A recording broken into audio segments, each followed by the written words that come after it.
Welcome to Burlap Teachers. Enjoy the video. In this video, I will show you how to change your Kia Sportage key fob battery. First, gather your tools.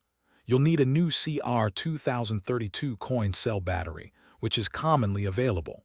Also, grab a small flathead screwdriver or even a coin to help open the fob. Having a clean, well-lit area will make this process much easier and prevent losing any small parts. Let's get started with opening the key fob.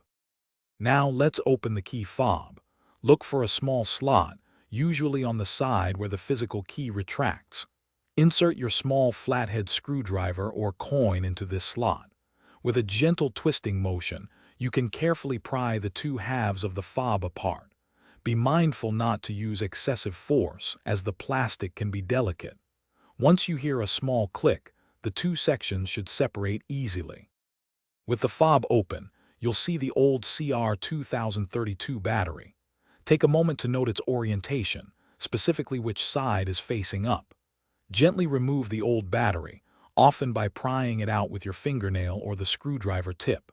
Now, insert the new CR 2032 battery, making sure the positive side, usually marked with a plus sign, faces upwards, just like the old one. This ensures proper function. Finally, it's time to reassemble your key fob. Carefully align the two halves of the fob, ensuring all the internal components are properly seated.